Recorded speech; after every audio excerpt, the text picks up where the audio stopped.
it'd be the Cowboys in the Super Bowl in Wembley, because it would never happen. The Super Bowl would never go outside of the US. I'm So glad that's you why- said that, Okay. Jay, because Okay. see the amount of people that want the Super Bowl in London, it's never, ever, ever, ever, ever, ever, ever going to happen. But Never. outside of that, I'd have to the Cowboys Eagles. No. Well, I mean, again, I would say going back to the 90s, I'd say Cowboys 49ers as well. That's a shout as well. Yeah. And DJ Dogs just come up there with the Steelers as well. DJ Dog stole mine. I was going to say the Cowboys Packers in Croke Park in Dublin. As much and all as you guys love saying how great the week was, can you imagine that in Dublin? We'd be straight over there. You know what I mean, we'd need 2 weeks. Everyone back to yours, Brian. Everyone back to mine. I mean, I'd say my house would be exploding.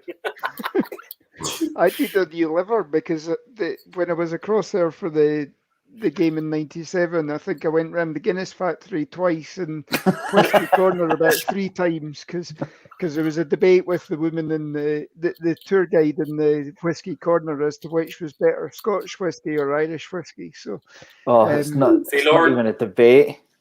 I know Irish whiskey is fantastic, isn't it?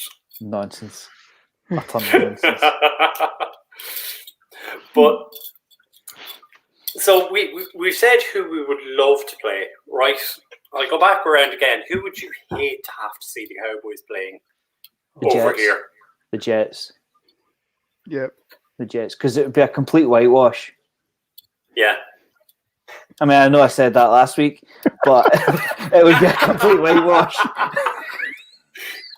Sorry, folks, I had to bring that up. Hey, listen, if I make a mistake, I'll stand by it. But I think because let's face it, it would be highly unlikely you wouldn't know who the Jets quarterback was because they've just drafted him. Let's be honest. Or he would be a former practice squad member of ours. Yeah, I would say somebody like the Jets, or you could almost say the same of Cleveland Browns as well. That they went through a period where they were changing the quarterback every single year, changing the head coaches every single year as well.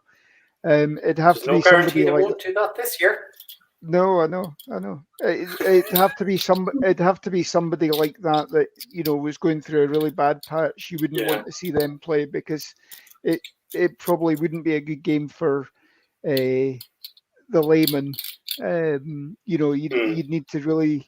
It's not going to be a big name. So. But again, Jamie? this is what's holding the game in London back.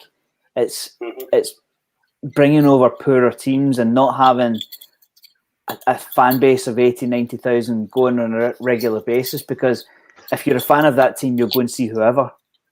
But again, sending over the 2 teams escapes me, but the Falcons will win it. Who were the Falcons playing? Who did the Falcons weekend, play? The Saints. Oh, in London, sorry. No. London. The Jets, wasn't it? Yeah, was it the Jets? I mean, see if you were offered tickets for that, you'd think twice, wouldn't you? Okay, I'll go. Yeah, fine, I'll go. Yeah. But got it. I wouldn't want to see him against the Jags again, just for the fact that the Jags are garbage. But I wouldn't want to see him against the Dolphins, because they're just The one team I wouldn't want to see them against is the Chargers, because the Chargers have just no identity. It'd be great because we'd be playing with an almost full crowd cheering on the Cowboys, but you do need your yin and your yang, but you need both sides to make the atmosphere on the day. Do you know what would be an interesting matchup? Just because of how well they played last couple of years, probably the Bills would be an interesting matchup. That'd be interesting. 90s revival. I think the Bills have got a good fan base here as well. Yeah. That's one of the things that the Dolphins would bring, certainly, as a fan base. The Marino era certainly have made a lot of fans over here. Neil Reynolds being one of them. True. But we're nearly an hour and 45 minutes into the show, and we've yet to touch on one of the major topics of this week. Our very own, much-loved Paul Stewart has finally made it to America. He is in Houston as we speak. So for anyone who is not following Paul Stewart, it's at IamPStew. You will absolutely crack yourself up laughing. I mean, Lauren, I think there was one thing you want to mention from that story. Oh, I mean, just everything we've seen today, where sitting there with sitting with his breakfast this morning, and it was the whole table was laid out, and all the drinks that he's seen, and the big 2-liter bottle of squirt, and anybody fancy a squirt and all that, so he's having a whale of a time already, and he only got there yesterday. He's got a nice. He's in Houston for this week. I think he's traveling up for the game at the weekend. He has missed his calling as an estate agent, because see the first 4 videos. Look at the size of this effing living room, this effing kitchen, what an effing bedroom. He absolutely loves it. He's so, go and give the guy a follow. He's so happy. He's in his happy place. It's amazing to see, because he's been caged up for too long. Good luck to him, because he's having a great time. Yeah, but he's giving all that spiel in here, and then what was the comment he made in the group? Lads, I'm staying in the hood.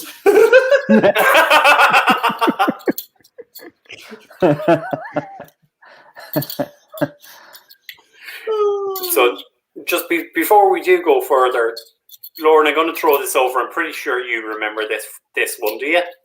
Yeah, I was actually at the game as well. So I was 86. I would have been. I'd just come back up to Edinburgh from living in Yorkshire for a bit. So I remember going down for the game, and it was a fantastic experience, particularly because I'd sort of been starved of it for 4 or 5 years from my last trip to Dallas at the time. I always say that, most kids are brought up on Janet and John books and Biff, Chip and Kipper as it is now. I was brought up on Dallas Cowboys Weekly that I was getting sent across. So, Well, was that the first time the NFL had kind of flirted with bringing it, with going international, and then Giants Chargers was the first time they'd gone regular season? The Cowboys Bears was the first one that was actually called the American Bowl. Yeah. But they'd actually, a few years before, I think there was I want to say it was the Vikings versus the Cardinals by 1981, 1982. And again, it was at Wembley as well, but it wasn't, it was just being billed as a one-off to try and test the waters. And it's a little known game about then. Obviously, there was games played over here during World War II with having the American servicemen and the Canadian servicemen. You had games played which had cross rules between the CFL rules and the CFL game and the NFL game. So there was games there, but I think that obviously Dallas and Chicago were the first one that was a big fuss was made of it. It just goes to show, when you make it regular season, it just ascends to another level. Yep. So I'm just checking Paul's Instagram here, and there's a lot of pictures of beer in the last hour. So I think he's enjoying himself. Yeah, he's enjoying himself. Yeah. So are we letting people know Paul's schedule so they can go and get selfies with him, or are we keeping that? Oh yeah, no, I think we have to. I mean, this weekend's game. Then Yeah, and then up to Kansas City, Kansas, and then he's got the Thanksgiving game against the Raiders as well. So, and he's also going to New Orleans. He's going to the Saints. He's going with our very good friend of the show, Meg Murray, to see the New Orleans Saints. So he's a busy boy. Is our much loved Mr. Stewart. I just hope he knows where his passport is. I just hope get towards the end of it. If you can Paul, please keep a hold of your passport. There's a story there, and I don't know if we've got time, but we always have time. Just were you saying that there's a story with Paul and his flight problems, and it was an internal flight problem in the UK. That was. And I'm just going to say, anybody that was sat in the UK Cowboys block when the Chiefs played the Lions at Wembley, and we were right in the end zone at the back, and a fair amount of beer had been drunk, which is no surprise for this group when we all get together. But Paul somehow managed to think that it would be funny to strip off in Wembley Stadium and end up on the big screen in just his underpants, which was really weird. If memory serves me right, that night the Cowboys were the midnight game against Seattle out in Seattle, and we made our way back. We were staying over near Potter's Bar. We'd gone for a drink after the game, and then we were going back. And Paul was like, "Come back to my hotel room. I've got a bottle of whiskey, and I've got Game Pass, so we'll watch the game." I was like, "Paul, you've got an early flight back to Scotland in the morning." "No, it'll be all right, mate. Don't you worry. It'll be all right. I'll be fine." Went back to the hotel room. We opened this whiskey. I had one. I was like, "I need to go to bed." And Paul was like, "Fuck it, I'm staying up." I was like, "Paul, you've got a flight in the morning. Please go to bed." He's like, "It'll be fine. I'm going to watch the game." We watched the game. And then I think my phone went off at about 9 o'clock in the morning. And it was a message of Paul saying, "I missed my flight. I slept in."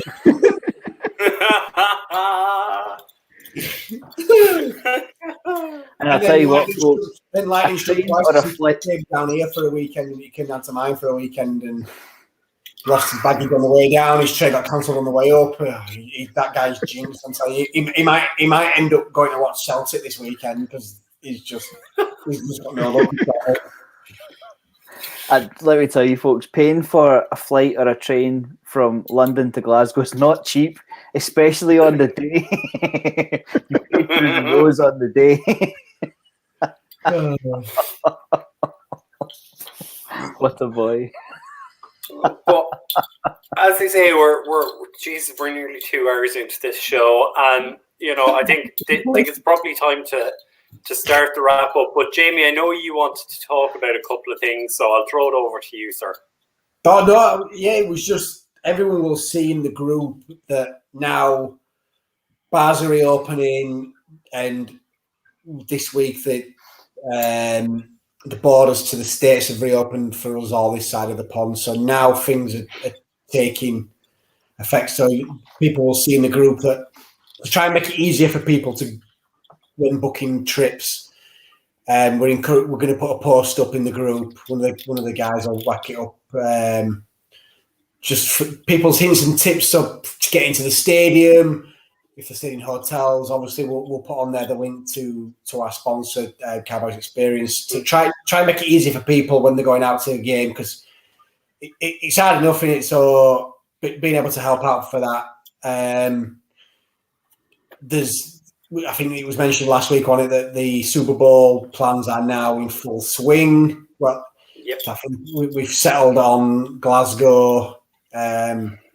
So keep their eyes out for that, and yeah, we're going to try and start putting together a couple of meetups in the pubs. Just maybe not even for a Cowboys game, we'll get it encouraged. Even just some of the Sunday games, it'd be nice if people can just get out and just grab a pint with people, because we know a lot of people don't know anybody else that's into the NFL, so that'll help. And then there was another one. I know there was another one. What was it? Virtual meetups. Yes, at least somebody's on the ball tonight. Yeah, we got going, didn't we? Virtual meetups before the games, and I think it were hard for a lot of people because they were early doors. So I think for the 6 o'clock games, we're gonna look at maybe doing a virtual meetup for when the games finish, so around about 9:30 British time. So it gives people a chance to have a beer and talk about the game as it happened and get everyone. Do you know what I mean? So if people are up for it, just keep an eye out on the group. One of us will post details and links, etc. But yeah, all that kind of stuff's coming up. Yeah. And as you called out, of course, we do have to pay the bills. Would one of you gentlemen like to shout out our sponsor? Right. Well, obviously, if you are going to a game like Paul, I would suggest you book with Cowboys Experience for your ultimate meet and greets, your tailgating, your game day packages. Get to meet up with Cowboys greats, current and past. And if you are going, use the code UK Cowboys, and you get free stuff. And you get chocolate pudding. And you get chocolate pudding, yep. And of course, as always, we like to give a shout out to our fellow content creators in Dallas Cowboys media. So, the guys on Hanging with the Boys, The Break, Talking Cowboys, Blogging the Boys, 105.3 The Fan. You have Marcus, you have Big Game James, Jeff Reinebold, Jay Tuck, who was on with us last week, Katie's Fun Tweets. Make sure and you give all of those people a follow. They put out great content on a daily and weekly basis, and they give as much to us as we give to them. Make sure that you give them your support as well. You will not be regretting it. If any of you bump into Paul, make sure he's got his passport, make sure he's got his wallet, make sure his kilt's on the wrong way around, make sure his kilt's on, all the good stuff. Just make sure he gets back to us safe, please. Yeah. With two Scottish men in the group, they will be very annoyed if Paul is not doing the traditional kilt wearing, especially in Kansas City. He's had issues with that in the past. Yeah. But as always, Mike and the team will be along on Thursday at 9 o'clock here in the UK. I believe we're back on track, but it'll be 4 o'clock on the East Coast of America, 3 o'clock in Texas, and 1 o'clock on the Pacific Coast. So make sure and tune in. And as we say, we know we have lots of people here in Europe that also follow. So that'll be 10 p.m. Central European time as well. So, make sure and tune in. They'll break down everything in the Falcons, and they will hopefully not be what, Lauren? On the wrong side of the score this week. No, I was going to say we're not saying what anymore. No, we're not saying it because we're not saying it. It's banned. There we go, Graham. That is it. We've taken our medicine. We're not going to say anything about confidence.